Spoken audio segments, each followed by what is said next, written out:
အားလုံးပဲမင်္ဂလာပါယခုကဲ့သို့နှုတ်ကပတ်တော်ကိုဝေငှခွင့်ရတဲ့အတွက်ဘုရားသခင်ကိုအထူးပဲကျေးဇူးတင်သလိုနော်အွန်လိုင်းပေါ်ကနေပြီးတော့နှုတ်ကပတ်တော်ကိုခံယူကြတယ်မိဘညီကိုမောင်နှမအရောက်စီတိုင်းယုံကြည်သူရောက်စီတိုင်းကိုလည်းအထူးပဲကျေးဇူးတင်တာဖြစ်ပါတယ်ဒီကနေ့ဝေငှပွင့်ရအတွက်ကျွန်မရွေးချယ်ထားတဲ့နှုတ်ကပတ်တော်လေးကတော့ဓမ္မရာဇဝင်ပထမဆောင်အခန်းကြီး23အငယ်1မှ14ဖြစ်ပါတယ်ဓမ္မရာဇဝင်ပထမဆောင်အခန်းကြီး23အငယ်1မှ14ဖြစ်ပါတယ်ကျွန်တော်တို့အားလုံးအတူတကွဖတ်ကြည့်ရအောင်နော်ဖိလိတိလူတို့သည်ကီလာမြို့ကိုတိုက်၍ကောင်းနေတလင်းတို့ကိုလူယူကြောင်းကိုဒါဝိဒ်သည်ကြားသောအခါအကျွန်ုပ်သည်ထိုဖိလိတိလူတို့ကိုတွား၍လှုပ်ကြံရပါမည်လောဟုထာဝရဘုရားအားမေးလျှောက်လျင်ထာဝရဘုရားကတွားတော့ဖိလိတိလူတို့ကိုလှုပ်ကြံ၍ကီလာမြို့ကိုကယ်တင်လောဟုဒါဝိဒ်အားမိန့်တော်မူ၏ဒါဝိဒ်၏လူတို့ကလည်းငါတို့သည်ယူဒပြည်၌ပင်ကြောက်ကြ၏ထိုမြတ်မကကီလာမြို့သို့ရောက်၍ဖိလိတိဗိုလ်ခြေတို့နှင့်စစ်ပြိုင်သောအခါတာ၍ကြောက်เสียရှိပါသည်တကားဟုဆိုကြ၏တဖန်ဒါဝိဒ်သည်ထက်၍ထာဝရဘုရားအားမေးလျှောက်လျင်ထာဝရဘုရားကထ၍ကီလာမြို့သို့သွားလောဖိလိတိလူတို့ကိုတင့်လက်၌ငါအပ်မည်ဟုမိန့်တော်မူသည့်တိုင်ဒါဝိဒ်နှင့်သူ၏လူတို့သည်ကီလာမြို့သို့သွား၍ဖိလိတိလူတို့နှင့်တိုက်သဖြင့်ထိုသူတို့၏တိရစ္ဆာန်များကိုယူ၍သူတို့ကိုကြီးစွာသောလှုပ်ကြံခြင်းအပြင်တက်ကြ၏ထိုသို့ဒါဝိဒ်သည်ကီလာမြို့ကိုကယ်တင်လေ၏အဟိမလက်၏သားအဗျာသာသည်ဒါဝိဒ်ရှိရာကီလာမြို့သို့ပြေးလာသောအခါတင်တိုင်းတော်ပါလျက်ရောက်လာသည်ဒါဝိဒ်သည်ကီလာမြို့သို့ရောက်ကြောင်းကိုရှောလုသည်ကြားလျင်ဘုရားသခင်သည်သူ့ကိုငါလက်သို့အပ်တော်မူပြီးတကားနှင့်ကန့်လန့်ကျင်ရှိသောမြို့ရဲသို့ဝင်သဖြင့်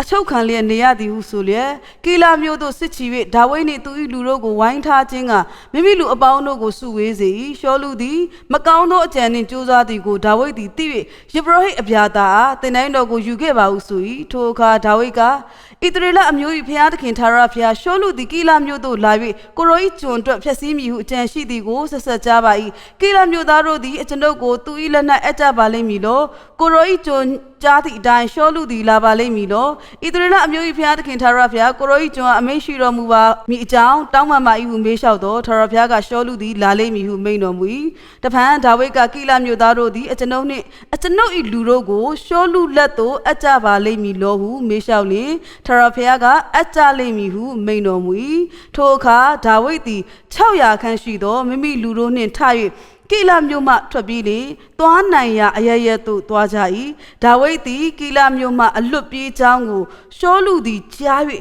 ကိုယ်တိုင်မသွားဘဲနေ၏ဒါဝိဒ်သည်ဇိဖတောင်အစရှိသောတောချိုတောင်ကြားတို့၌နေ၍ရှောလုသည်နေ့တိုင်းရှာတော်လေသူ၏လက်၌ဒါဝိဒ်ကိုဖျားသခင်အပ်တော်မမူဒီကနေ့နှုတ်ကပတ်တော်လေးကိုကြားနာခံယူကြသောသားများသမီးများအရောက်စီတိုင်းဖျားသခင်ကောင်းကြီးပေးပါစေအာမင်ဒီကနေ့ဝေငှမနှုတ်ကပတ်တော်လေးရဲ့ခေါင်းစဉ်ကိုကျွန်မကဗာပေးထားလဲဆိုရင်ဖယားကိုမေးလျှောက်ပါဖယားကိုမေးလျှောက်ပါအဲ့ဒီကနေ့ချစ်တော်ညီကိုမောင်နှမများကျမတို့ဘဝအသက်တာမှာဘဝအသက်တာခရီးလမ်းမှာကျမတို့သွားရတဲ့နေရာလှုပ်ရတဲ့အလုပ်ပြောရတဲ့စကားကအစမလှုပ်မီမှာကျမတို့ဟာနော်ဖယားကိုမေးလျှောက်ထားဖို့လိုတယ်ဆိုတာကိုကျမတို့ဒါဝိဒ်ရဲ့အသက်တာအပြင်ကျမတို့တွေ့ရမှာဖြစ်ပါတယ်ဖယားသခင်ကကျမတို့ကိုမကြောက်နဲ့လမ်းခီးတို့ကိုပြညွန်မီလို့ပြောတဲ့အခါမှာဘုရားသခင်ဒီကျမတို့နေ့ရက်စဉ်တိုင်းဘလို့အသက်ရှင်ရမယ်ဆိုတာကိုကျမတို့ကိုနေ့တိုင်းအစဉ်ညွန်ပြတော်ဘုရားဖြစ်ပါတယ်။နော်ကျမတို့အမှုတော်ပဲပါဝင်စီးပွားရေးမှာပဲလုပ်လို့ပညာရေးကိုပဲလုပ်လို့မိသည့်နေရာမိသည့်ဌာနမိသည့်အလုပ်ကိုင်ကိုလုပ်ကင်သည်ဖြစ်ပါစေဖယားသခင်ရဲ့ပြညွန်မှုမပါရင်ကျမတို့ဟာနော် GPS မပါဘဲကားမောင်းရတယ်လို့လမ်းညွန်ဆိုင်းဘုတ်ကိုမမြင်ဘဲနဲ့နော်ခရီးသွားရတယ်လို့မျိုးဖြစ်နေမှာသိကြတာဖြစ်ပါတယ်အဲ့တော့ဒီကနေ့ဖယားသခင်ကိုမေးလျှောက်ခြင်းဆိုတဲ့အကြောင်းကိုကျမကဒီကနေ့နော်တကယ်ကိုနော်အသေးစိတ်ကျမတို့လေ့လာကြမယ်ဖယားကိုမေးလျှောက်တယ်ဆိုတဲ့နေရာမှာကျမဒီနော်နှုတ်ကပတ်တော်လေးကိုမဝေငှခင်ကျမနော်ဟာတာလေးနည်းနည်းတော့ပြောစင်နေပုံပြင်လေးတစ်ပုတ်တခါတော့ကတငယ်ချင်းတစ်ယောက်ရှိတယ်တငယ်ချင်းတယောက်ကအရန်ကိုစာကြိုးစားတယ်ရီမန်းချက်လည်းပြင်းထန်တယ်တနေ့မှငါကနော်တကယ်ကိုတထေးဖြစ်ရမယ်လူကြီးလူကောင်းဖြစ်ရမယ်ဆိုပြီးတော့ तू ဟာရည်ရွယ်ထားတာဖြစ်တယ်နော်နောက်တငယ်ချင်းတယောက်ကကြတော့အေးအေးဆေးဆေးပဲ तू ကနော်တနေ့ပုံမှန်လေးနော်သွားတယ် तू ကမျောလင်းချက်တွေရီမန်းချက်တွေလေနော်တကယ်ကို great ကြီးဖြစ်ဖို့လေ तू မမျောမှန်းဘူးဒါပေမဲ့သူတို့နောက်နှစ်ပေါင်းများစွာကြာတဲ့အခါမှာတငယ်ချင်းတယောက်ပြန်တွေ့ကြတယ်ငငယ်တော့ကရီမန်းချက်တွေအရန်ပြင်းထန်ပြီးတော့စူးစားဆွေးနေပင်းနဲ့စူးစားတဲ့တငယ်ချင်းဟာအတော်လေးချမ်းသာပြီးတော့အောင်မြင်လာပြီဖြစ်တယ်ဒါပေမဲ့ငငယ်တော့ကဘာရီမန်းချက်မှလည်းမရှိတနေ့အေးအေးဆေးဆေးပဲနော်အေးလေးပဲနေတယ်တက္ကသိုလ်လည်းမတက်ရတဲ့ပြောရင်10 တန်းတော့မအောင်နဲ့သူ့တငယ်ချင်းကဘာဖြစ်လဲဆိုရင်သူ့ထက်အများကြီးမြင့် ပြီးတော့အရန်ချမ်းသာနေတာကိုသူကတွေးလိုက်ရတယ်အဲ့ဒီအချိန်မှာသူကဘာပြောလဲဆိုတော့တငယ်ချင်းရင်မင်းဘာကြောင့်ဒီလောက်ချမ်းသာလာတာလဲဆိုတော့သူကဘာပြောလဲငါတဲ့ဘာကြောင့်ချမ်းသာလဲဆိုရင်ကျမ်းစာအားဖြင့်ငါကချမ်းသာလာတာငါဘာစီးပွားရေးလုပ်ရမလဲဆိုတော့ငါ့ကိုဖခင်ကပြောတယ်ဘလို့ပြောလဲကျမ်းစာအားဖြင့်ပြောတယ်ဘလို့ပြောတာလဲငါ့ကိုပြောပါအောင်တငယ်ချင်းဆိုတော့ဘာပြောလဲမင်းတို့အိမ်မှာကျမ်းစာကိုရှိရမလားငါကတခုခုစီးပွားရေးလုပ်တော့မယ်ဆိုရင်ဖယားသခင်ကိုမေးတယ်ကိုရောတားကိုပြပေးပါပြညွန်ပါဖယားကိုမေးတယ်တဲ့မေးပြီးတော့သူဘာလို့လဲမျက်စိကိုမိတ်ပြီးနံကြားကိုထောက်လက်ညှိုးထောက်မျက်စိမိတ်ပြီးထောက်သူထောက်လိုက်လို့ကြာသွားတဲ့စာချောင်းကြာသွားတဲ့စကလုံးကဘာတွေ့ရလဲဆိုရင် oil တဲ့ oil ဆိုဘာလဲဆိုရင်ရေနံအဲ့ဒါကိုသူတွေးလိုက်တာတော့ဘာဖြစ်လဲသူဒီရေနံမြေတွေမှာယင်းနီးမြုပ်နှံလိုက်တဲ့အခါမှာတော်တော်လေးကိုပွားပေါက်တိုးပြီးတော့ချမ်းသာသွားတယ်တဲ့ဒါလည်းမကောက်တငယ်ချင်းတဲ့နောက်တော့ငါအသက်တွေတော်တော်ချမ်းသာလာတဲ့အခါမှာငါ့ကိုနော်စီးပွားရေးလုပ်ငန်းတွေကငါ့ကိုခေါ်ကြတယ်ဒီမှာယင်းနီးမြုပ်နေမှာဒီမှာယင်းနီးမြုပ်နေမှာဒီမှာယင်းနီးမြုပ်နေမှာဆိုပြီးငါ့ကိုခေါ်ကြတယ်အဲ့နဲ့ငါလည်းဘာလို့မှမသိဘူးဖယားကိုဆူတောင်းနေတဲ့ဖယားတခင်ကိုရောသားကိုပြပါဆိုပြီးသူဘာလုပ်လဲဆိုရင်မျက်စိကိုမိတ်ကျန်းစာအုပ်ကိုယူလက်ညှိုးကိုထဘာတွေ့ရလဲဆိုသူလက်ညှိုးထုတ်လိုက်တဲ့အချိန်မှာသူ့ရဲ့လက်ညှိုးထိတဲ့နေရာဘာဖြစ်နေရွှေဆိုဖြစ်နေ gold အဲ့ဘာလို့လဲသူရွှေရင်းနေမှာယင်းနှီးမြုပ်နေတာအခုနော် American နိုင်ငံမှာ top 10မှာဆိုတော့နော် top 10ဝင်နေပြီကွာအရင်ချမ်းသာနေပြီလို့ပြောလိုက်တဲ့ခါမှာခုနတက္ကသိုလ်လဲတက်ရနော်ရီမန်းချက်လဲကြီးတဲ့တငယ်ချင်းကတော်တော်လေးမနာလို့ဖြစ်သွားတော်တော်လေးလဲသူစိတ်ဆိုးသွားတယ်ဟာဒီလိုသာကျန်းစာအုပ်ကိုအဲ့လိုသာလှုပ်လို့ချမ်းသာမယ်မှန်းသိရင်ငါလဲလှုပ်ပါတယ်ကွာဆိုအမြန်ဆုံးအိမ်ကိုပြန်ပြီးသူဘာလုပ်လဲသူလဲဖျားတခင်တားကိုကိုရောဘာစကားပြောမလဲကိုရောပြောမယ့်စကားကျန်းစာအဖြစ်ကိုရောစကားပြောပါတားလဲဘယ်နေရာမှာယင်းနှမြုပ်နိုင်ရမယ်ဆိုကိုရောရှင်ကိုရောတိုင်ဖော်ပြပေးတော့ကွာသူဆူတောင်းတားဘာလုပ်ရမလဲဆိုကိုပြညွန်ပေးပါဆူတောင်းအောင်မလို့သူကျန်းစာကို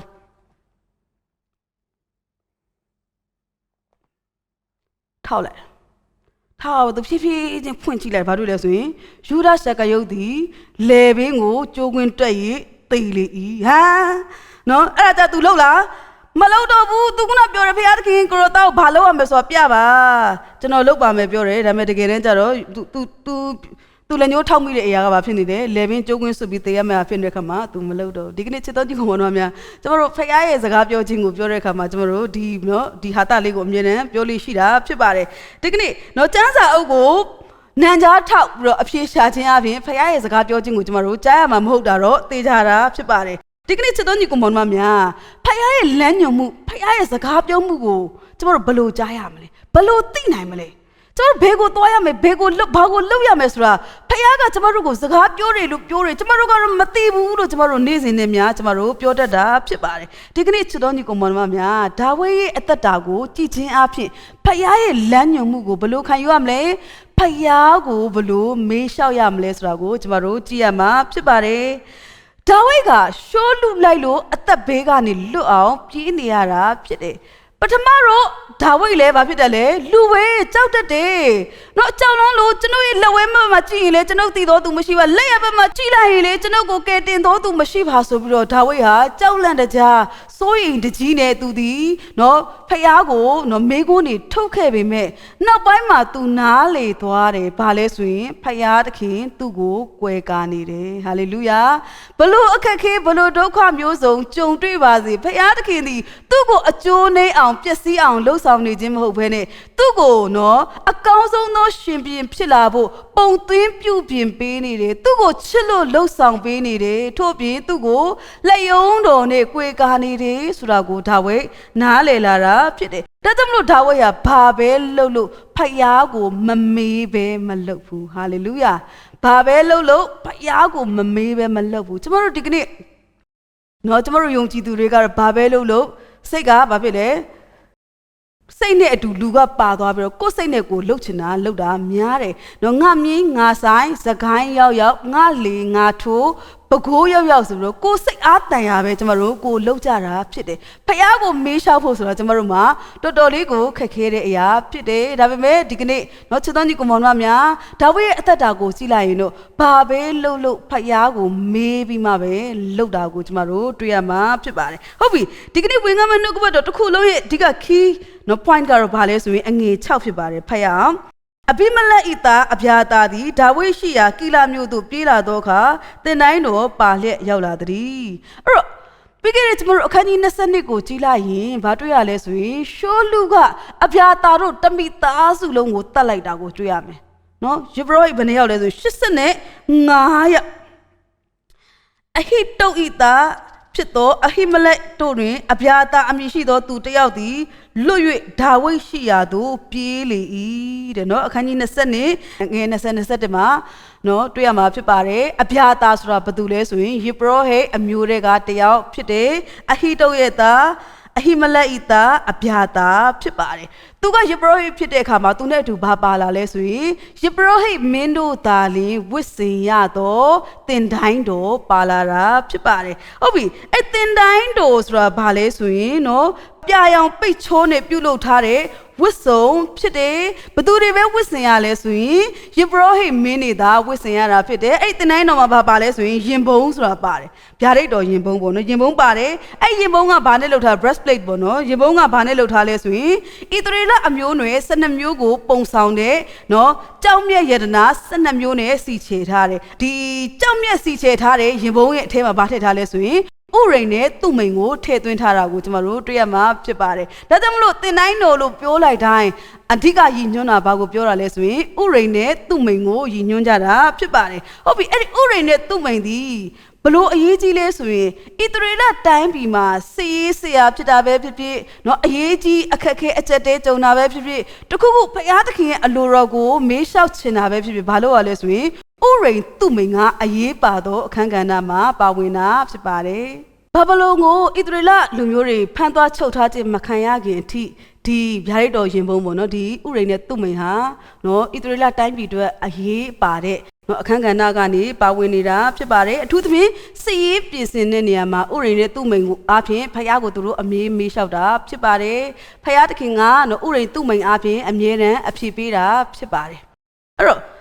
ဒီကနေ့လေဒါဝိဒ်ကဖယားသခင်စီမှာသူမေးလျှောက်တယ်ဘာကြောင့်မေးလျှောက်လဲဆိုရင်သူဒီယူဒတောမှာသူရှိနေတဲ့အချိန်မှာသူ့စီကိုသတင်းတစ်ခုရောက်လာတယ်။နော်ဖိလိတိလူတွေကနော်ဣသရေလတိုင်းပြည်တွေကနော်ကီလာမြို့ကိုတိုက်ခိုက်သိမ်းပိုက်ပြီးတော့စံရည်စပါးပေါ်များတဲ့ဒီကောက်နဲ့တလင်းတွေကိုသိမ်းပိုက်ဖျက်ဆီးကြတယ်ဆိုတဲ့သတင်းကိုသူကြားရတယ်။အဲ့ဒီခါမှာဘာလုပ်လဲဆိုရင်သူဒီတင်တိုင်းတော်ဥရိန်သူ့မိန်အားဖြင့်ဖယားကိုမေးလျှောက်တယ်ဖယားသခင်ကသူ့ကိုဥရိန်သူ့မိန်အားဖြင့်ပြန်လဲပြီးတော့အဖြေပေးတယ်ဆိုတာကိုကျွန်တော်တို့တွေ့ရမှာဖြစ်ပါတယ်သူသည်ဥရိန်သူ့မိန်အားဖြင့်ဖယားကိုမေးလျှောက်ပြီးတဲ့အခါမှာဖယားခိုင်းတဲ့တိုင်းသူသွားတယ်ကီလာမြို့ကိုတိုက်တယ်အောင်မြင်တယ်ပြီးတော့ရင်အောင်မြင်စွာနဲ့ပြန်လဲပြီးတော့စုတ်ခွာရတယ်အဲ့တော့ဒီကနေ့ဓမ္မရာဇဝင်ပထမဆုံးအခန်းကြီး23အငယ်1မှ14ကိုကြည့်လိုက်ရင်ဖယားရဲ့ပြညွှန်ခြင်းအကြောင်းကိုကျွန်တော်တို့တွေ့ရမယ်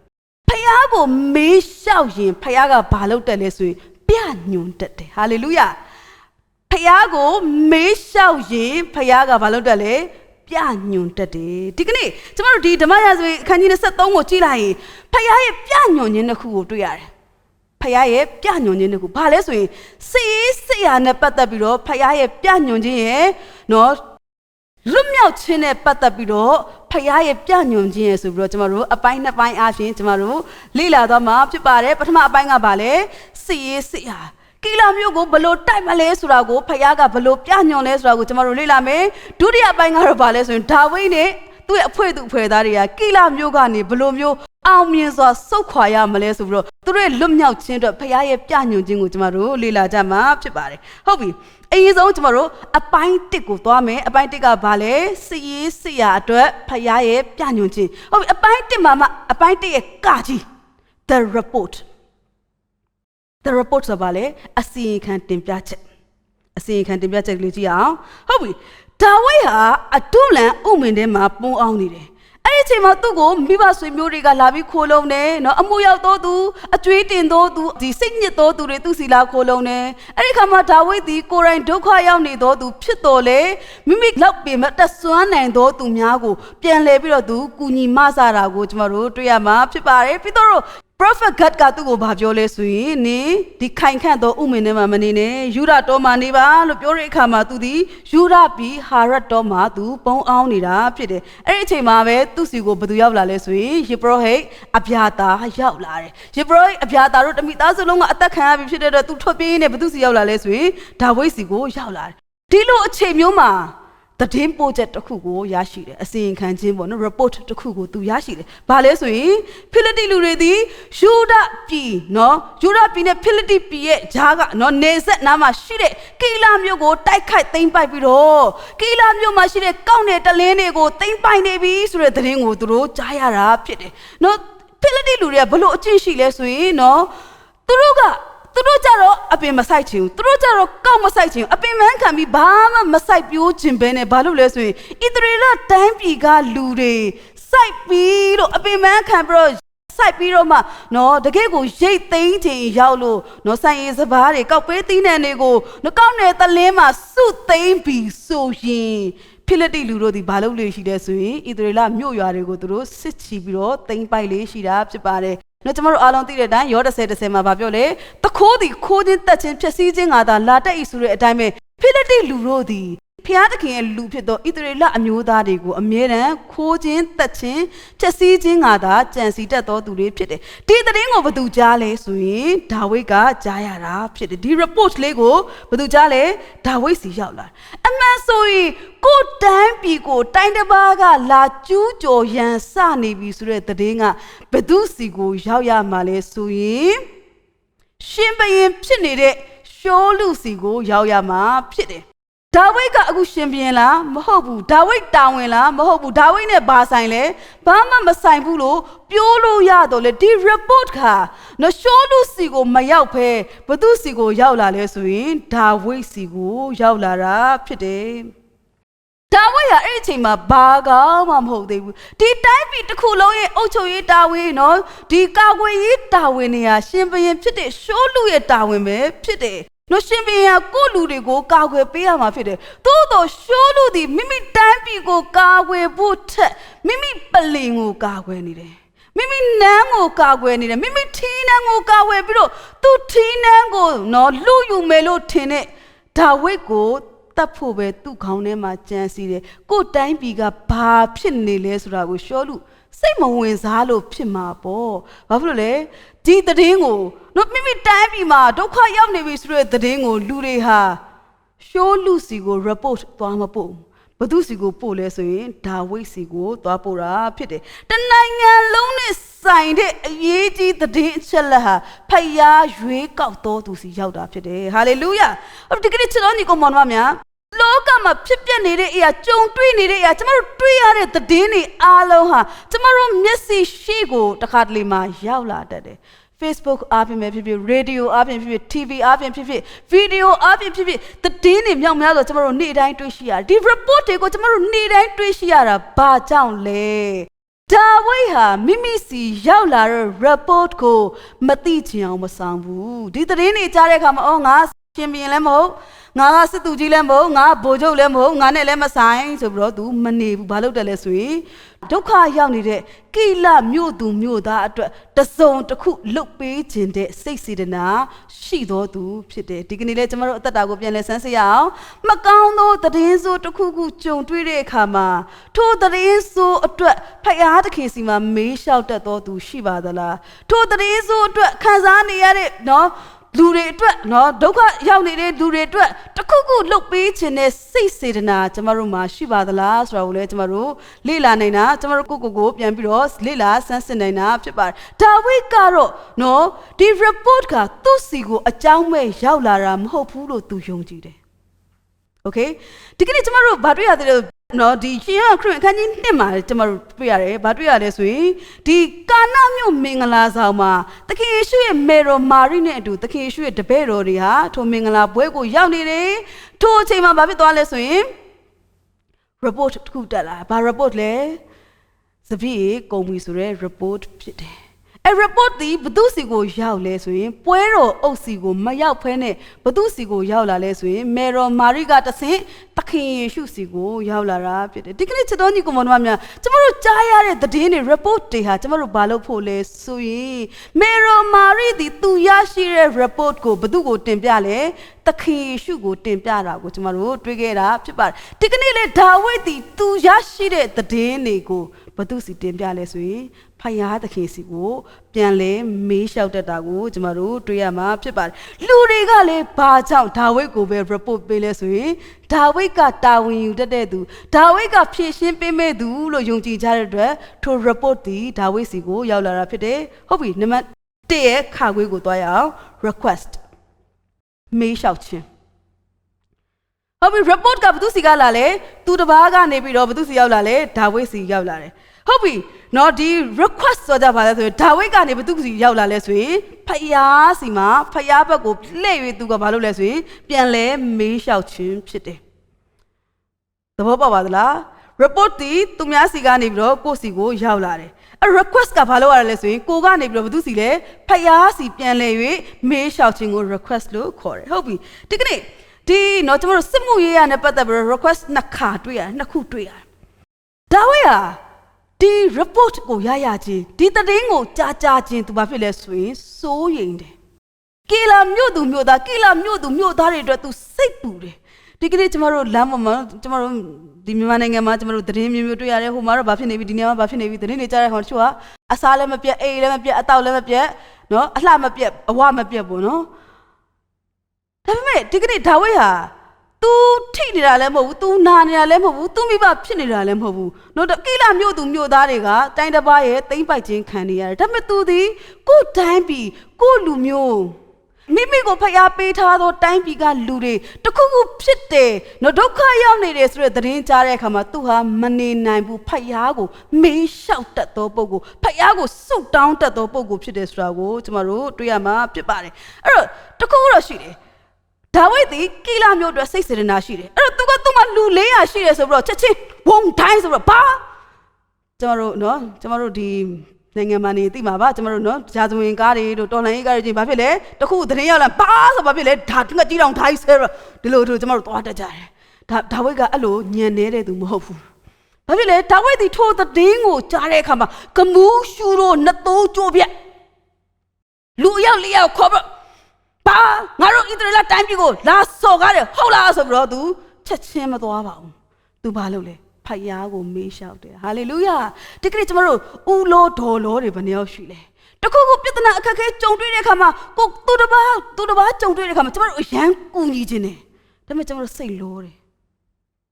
သူတစ်ပါးအခက်အခဲတွေ့တဲ့အခါမှာကျွန်တော်တို့အရန်လှုပ်ပေးခြင်းတယ်ကျွန်တော်တို့စိတ်လောတယ်ကိုအခက်အခဲတွေ့တဲ့အခါမှာလည်းကိုဖြေရှင်းခြင်းတယ်ကျွန်တော်တို့စိတ်လောတယ်ဒါပေမဲ့ဒါဝိဒ်ကဘသူအခက်ခဲတွေ့သူအရင်ဆုံးလုပ်တဲ့အလုပ်ကဘာလဲဆိုရင်ဖယားကိုမေးလျှောက်ခြင်းဖြစ်တယ်ဟာလေလုယာကျမတို့ ਨੇ ဘာကွာလဲဆိုတာကိုပြန်လဲဆန်းစီအောင်မိုက်တော်ထုံးနေတော့အရင်ကွာတယ်နော်အစင်စားအစင်ချင်းမရှိကမူးရှိုးတို့နဲ့စစ်တော်မတိုက်ဖဲသူဘာလုပ်လဲဆိုရင်ဖယားကိုမေးလျှောက်ပြီးမှသူလုပ်တတ်တာကိုတွေ့ရအဲ့ဘာလဲဆိုရင်နော် spiritual maturity လို့ခေါ်တယ်ဘာလဲဆိုတော့ဝိညာဉ်ရေးရာကြီးထွားရင့်ကျက်လာခြင်းကိုပြတာဖြစ်တယ်တခုခုဆိုရင်စိတ်အားကြီးတာကောင်းတယ်စေတနာပါတာကောင်းတယ်တလက်မြဲဆန်းလှုပ်တတ်တာကောင်းတယ်သို့တော်လည်းဖယားကိုမမေးပဲကိုယ့်ကိုထလုပ်တာမကောင်းဘူး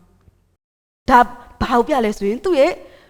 spiritual maturity ဝိညာဉ်ရေးရာရင့်ကျက်မှုရဲ့ level ကိုပြလာတာဖြစ်တယ်ဒါဝိဒ်ဟာအရင်လိုတိုးကြောင်းသားတငယ်နှစ်စားလေးမဟုတ်လို့သူရဲ့ဝိညာဉ်ရေး level ဒီပါဖြစ်လာလဲ1 level up တောင်မကတော့3 level 4 level လောက် up လာပြီဖြစ်တယ်သူအဆင့်မြင့်လာပြီတဖြည်းဖြည်းသူရဲ့တင်ငင်ရင့်ကျက်လာပြီတခုခုဆိုရင်သူစဉ်းစားတတ်ပြီရှင်းချိန်တတ်ပြီတွေးတတ်ပြီဆိုတာကိုကျွန်တော်တို့တွေ့ရတာဖြစ်ပါတယ်အဲ့တော့သူဘာလုပ်ရမှာလဲကီလာမြို့သူမြို့သားတို့ကိုသူကဲတင်ခြင်းနဲ့သူဘာလုပ်တင်တယ်လဲဆိုတာကိုသူစဉ်းစားတဲ့အခါဘာလဲသူဘာလုပ်တင်တယ်လဲဖယားကိုမေးလျှောက်တယ်ဖယားကိုမမေးပဲဒါဝိဒ်ဒီဘာမှမလုပ်တာကိုကျွန်တော်တို့တွေ့ရမှာဖြစ်ပါတယ်အဲ့တော့သူဘာလုပ်လဲအဗျာသာရဲ့တင်တိုင်းကိုယူတယ်အဗျာသာတင်တိုင်းရှိတယ်ဟုတ်ပြီအဲ့တင်တိုင်းနဲ့မှာတင်တိုင်းဆိုတဲ့ထဲမှာကျွန်တော်တို့ခုနပြောခဲ့ပြီးပြီနော်ယေဘရဟိဝတ်တဲ့တင်တိုင်းနဲ့မှာဘာလဲဥရိန်သူ့မိန်ပါတယ်အဲ့ဥရိန်သူ့မိန်ကိုဗမာထည့်ထားလဲဆိုရင်ဒီကြောက်မြက်နော်ရင်ဘုံရဲ့အထဲမှာဥရိန်သူ့မိန်ကိုထည့်ထားတာဖြစ်တယ်အဲ့တော့ ထွမြောက်အခန်းကြီး28အငယ်30အရာဘာတွေ့ရလဲဆိုရင်ဒီဥရိန်သူ့မိန်ဟာဣသရေလတိုင်းပြည်အတွက်အရေးကြီးတဲ့ဆုံးဖြတ်ချက်တွေမှာအတီးပြုတ်ဖို့ဆိုရင်ဘာလို့ရလဲဆိုရင်ဥရိန်သူ့မိန်အပြင်ဖယားကိုမေးလျှောက်ရတာတွေ့ရတယ်အဲ့တော့ဥရိန်သူ့မိန်ကနော်ကျမတို့ဒီပြင်သာပညာရှင်တွေပြောကြရဲဆိုရင်တော့ဗာလဲဆိုရင်ဥရိသူ့မရမယ်ဖခင်ကဘလို့ဖြေပေးလဲဆိုရင်နော်ဒီလိုမျိုး yes or no ပေါ့နော်ဖခင်ကအတန်ထွက်လာတာတော့မဟုတ်ပါဘူးဒီဥရိသူ့မိန်ကြားကနေအတန်ထွက်လာတာမဟုတ်ဘူးအားလုံးရဲ့မျက်စိရှင်ဘာဖြစ်ရလဲဆိုရင် yes or no ဖခင်တခင်ကျွန်တော်ဒီလမ်းကိုသွားရမှာလားမသွားရဘူးလားဆိုရင်ဖခင်ကသွားရမယ်ဆိုရင်ဘယ်ဘက်ကိုပြပါစေဘာညာနေမှာပေါ့ကျမတို့တည်တည်ချာချာတော့မသိပါဘူးအဲ့တော့ဥရိသူ့မိန်အားမယ်ဖခင်ကဘာပြောလဲဆိုရင် yes no ပြောလိရှိတာဖြစ်ပါတယ်ဒါကြောင့်မလို့ဒီအချိန်မှာလဲဒါဝိဒ်ဒီဖခင်ကိုမေးတယ်။ဘာမေးလဲဆိုရင်အငယ်2ကိုကြည့်ရအောင်။အကျွန်ုပ်သည်ထိုဖိလိတ္တိလူတို့ကိုတွား၍လှုပ်ကြံရပါမည်လို့ဟုထာဝရဘုရားအားမေးလျှောက်နေ။ထာဝရဘုရားကတွားလို့ဖိလိတ္တိလူတို့ကိုလှုပ်ကြံ၍ကိလမြို့ကိုကယ်တင်လို့ဆို၏။အဲ့တော့သေချာတာကတော့ဘာဖြစ်လဲ။ဘုရားသခင်ကိုဒါဝိဒ်ကမေးတယ်ကိုရောတားကကိလမြို့ကိုနော်တွားပြီးတော့လှုပ်ကြံရမှာလားလို့မေးတဲ့အခါမှာဘုရားက yes လို့ပြောလိုက်တာပေါ့နော်။ yes သူတင်တိုင်းတော့အပြင်သူဆူတောင်းတဲ့အခါမှာ yes ဘက်ကိုမဲပေါက်သွားတာနေမှာပေါ့။ဟုတ်ပြီအဲ့တော့သူဒါဝိဒ်တို့ဒီမိကွန်းကရှင်းလေးပဲဖခင်ကဘာဖြစ်လဲသွားလို့ပြောတာဖြစ်တယ်အဲ့တော့ဖခင်ကသွားလို့ပြောတဲ့ခါမှာ तू ဘာလုပ်လဲဆိုရင်သူ့ရဲ့လူအယောက်400နဲ့ तू တိုင်ပင်တယ် तू နောက်လိုက်တယ် तू တိုင်ပင်တယ် तू နောက်လိုက်တွေကလည်းတော်တော်လေးကိုတတ်တိခဲတွေဖြစ်တယ်အငယ်3ကိုကြည့်ရအောင်ဒါဝိဒ်၏လူတို့ကလည်းငါတို့သည်ယူဒပြည်၌ပင်ကြောက်ကြ၏ထိုမြတ်မကကိလမြို့သို့ရောက်၍ဖိလိတ္တိဗိုလ်ခြေတို့နှင့်စစ်ပြိုင်သောအခါတာ၍ကြောက်เสียရှိပါသည်တကားတော်တော်ကိုတတ်တိရှိတာနော်တော်တော်ကိုတတ်တိရှိတာဘာပြောလဲအမလီဒါဝိဒ်ရေငါတို့ကအခုဣသရေလတိုင်းပြည်မှာတောင်ပုံအောင်ပြီးတော့ကြောက်နေရတဲ့သူတွေလေဘာဖြစ်လို့မြန်ဖိလိတ္တိပြည်သွားပြီးတော့ဖိလိတ္တိစစ်သားနဲ့တိုက်အောင်မလဲကိုအသက်ပဲကိုစောင့်မအောင်ကိုဟာကိုပဲအရေးကြီးပါအောင်ကိုအခြေအနေလဲကိုကြည့်အောင်သူများအခြေအနေကိုသူများကိုကူဖို့မစင်စားနဲ့ကိုအခြေအနေလဲကိုကြည့်အောင်ကိုတော်မှပုံနေရတဲ့ဟာကိုဆိုပြီးတော့ဒါဝိဒ်ကိုပြောတယ်ရှောလူကအကူလေးတင်ပဲနော်နောဘမြို့မှာယေဘရဟိ85ယောက်ကိုတတ်ထားတာလေနော်တတ်ထားတာတော့မကြသေးဘူးအခုမှအဖျားသားကထွက်ပြေးလာတာသူတို့စီကိုအဲ့တော့ရှောလူကဒါဝိဒ်ကိုလေတတ်ချင်တယ်ထို့ပြင်ဘာဖြစ်လဲဒါဝိဒ်ကိုလက်ခံသမျှသောသူတိုင်းကိုတတ်တယ်အခန်းကြီး22ကိုတစ်ချက်လောက်ကြည့်အောင်အခန်းကြီး22အငယ်73တစ်ချက်လောက်ကြည့်မယ်နော်ရှောလူကလည်းသင်နှင့်ယေရှဲ၏သားတို့သည်အဘေကြောင့်ငါတစ်ဖက်၌တင်းဖွဲ့ကြသည်သူသည်ယနေ့ပြုသည့်အတိုင်းငါကိုပုံကန်စေခြင်းကသင်သည်မုန်နှင့်ဓာတ်ကိုပေး၍သူ့ဖို့ဖျားသခင်ထံတော်၌မင်းမြန်းပြီးတကားဟုဆိုသောအဟိမလက်ကကိုရော၏ကျွန်တို့တွင်ဒါဝိဒ်ကဲ့သို့အဘယ်သူသည်သစ္စာရှိသည်တမတ်တော်ဖြစ်ပါ၏စေခိုင်းတော်မူသောသူနန်းတော်၌အသက်တွေရှိသောသူဖြစ်ပါ၏နော်ဆက်ပြောတယ်ပြီးတော့ဘာပြောလဲရှင်ဘုရင်ကအဟိမလက်သင်နှင့်သင်၏ဆွေမျိုးပေါင်းတို့သည်ဧကန်အမှန်အသေးခံရမည်အဲ့တော့ဒါဝိဒ်ကိုနည်းနည်းပါးပါးလက်ခံပြီးတော့မုံလေးပါလေးကျွေးမိဘာလို့လဲရှောလူကတတ်တယ်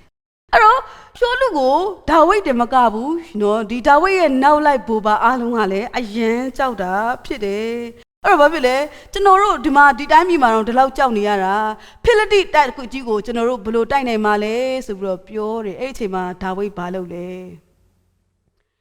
ဘာငါ့ကိုဖယားကတိုက်ပါလို့ပြောပြီးသွားပြီလေဘာရှာရှည်နေလဲငါခေါင်းဆောင်ငါပြောတာနားထောင်ဖယားကတိုက်ပါဆိုမှမင်းတို့ကဘာလို့အထွန်းတက်နေတာလဲလို့ဒါဝိဒ်ပြောလားမပြောပါဘူးဒါဝိဒ်ဒီငါခေါင်းဆောင်ပဲဆိုပြီးတော့ခေါင်းဆောင်တယောက်ရဲ့အခွင့်အာဏာနဲ့နော်အတင်းအကျပ်အမိန့်ပေးချင်းချောက်ခိုင်းစေတာမျိုးသူဘယ်တော့မှမလုပ်ကိလကို तू တိုက်ချင်တယ်ဖယားကတိုက်ခွင့်ပြုတယ်သို့တော်လည်းသူ့လူတွေကြောက်တဲ့အခါမှာ तू ဘာလုပ်လဲသူ့လူတွေကိုညူစုခြင်းမရှိဘူးဘာလို့လဲဆိုရင်နောက်တစ်ခေါက်ဖယားသခင်ထံတော်ကိုပြန်လဲမေးလျှောက်တယ်ပထမတစ်ခါ तू မေးလျှောက်တော့က तू နဲ့အဗျာတာနဲ့2ယောက်ပဲသိတာဖြစ်တယ်ဖယားကိုမေးလျှောက်တယ်နောက်တစ်ခါ तू မေးလျှောက်တဲ့အခါမှာတော့မိမိလူအယောက်400ရဲ့အရှိမဖယားကို तू နောက်တစ်ဖန်ပြန်လဲပြီးတော့မေးလျှောက်တာကိုတွေ့ရတယ်အငယ်လေးကိုကြည့်ရအောင်တဖန်ဒါဝိဒ်သည်ထက်၍ထာဝရဘုရားအားမေးလျှောက်လင်ထာဝရဘုရားကထ၍ကိလမြို့သို့သွားလို့ဖိလိတ္တိလူတို့ကိုသင်လက်၌ငါအပ်မည်အဲ့တော့နောက်တစ်ခေါက်သူဘာဖြစ်လဲအဗျာသာနဲ့အတူသင်တိုင်းတော့အားဖြင့်သူတို့ဖယားတခင်ကိုထပ်မေးလျှောက်တဲ့အခါမှာဖယားကဘာပဲထပ်ပြောလဲ သွားပါတိုက်ပါလို့ပဲထပ်ပြောတာကိုကျွန်တော်တို့တွေ့ရမှာဖြစ်ပါတယ်ဒီတစ်ခါမှာတော့နော်ဒါဝိဒ်ရဲ့လူတွေဟာမငင်းနိုင်တော့ဘူးဖခင်ပြောတာဘယ်နှခါရှိပြီလဲနှစ်ခါရှိပြီဆိုတော့ကိုသူတို့သိရတာဖြစ်တယ်အဲ့တော့ဒီကနေ့ချစ်တော်ညီကိုမောင်တို့များကျွန်တော်တို့ကအခြေအနေအမျိုးမျိုးနဲ့ရင်ဆိုင်ရတဲ့အခါအခက်အခဲအမျိုးမျိုးနဲ့တွေ့ကြုံရတဲ့အခါဘယ်လမ်းကိုလိုက်ရမလဲဆိုတော့ဘာလုပ်ရမလဲနားမလည်နိုင်တဲ့အခါမှာကျွန်တော်တို့ဘာလုပ်ရမလဲဆိုရင်ဖယားကိုမေးလျှောက်ရမှာဖြစ်ပါတယ်ဒါဝိဒ်သည်ဖယားကိုမမေးဘဲဘာမှမလုပ်ဘူးအဲ့ဒီကနေ့ချစ်တော်ညီကိုမောင်တို့များတချို့ကပြောကြမယ်ဟာဆရာမရေဒါဆိုရင်ဒါဝိဒ်ကတော့ဥရိသူ့မိန်ရှိလို့ဖယားကိုမေးလို့ရတယ်လေကျွန်တော်တို့ကဘလို့မေးမလဲကျွန်တော်တို့ကဥရိသူ့မိန်မပြောနဲ့ဘာမှတော့မသိဘူးလို့ပြောရတဲ့သူတွေရှိတယ်အဲ့တော့ဒီကနေ့ဖယားကိုဘလို့မေးမလဲဖယားကဘလို့စကားပြောမလဲဆိုတဲ့အကြောင်းကိုကျွန်မနောက်ဆုံးအပိုင်းမှာကျွန်မပြောပြသွားမှာဖြစ်ပါတယ်ဟုတ်ပြီအဲ့တော့တခုတော့လုံးဝထပ်မှတ်လိုက်ပါဘာပဲလို့ဘာမှမလုပ်ခင်ဖယားကိုမေးပြီးမှလုပ်ပါဆိုတော့ကိုကျွန်မကဒီကနေ့တော့ပြန်လဲပြီးတော့တတိပေးချင်တာဖြစ်ပါတယ်ဟုတ်ပြီနံပါတ်1ရဲ့ဂါငယ်ကိုသွားရအောင်နံပါတ်1ရဲ့ကာကြီးကဘာလဲ report เนาะသတင်းအစီရင်ခံချက်ခါခွေးကဘာလဲ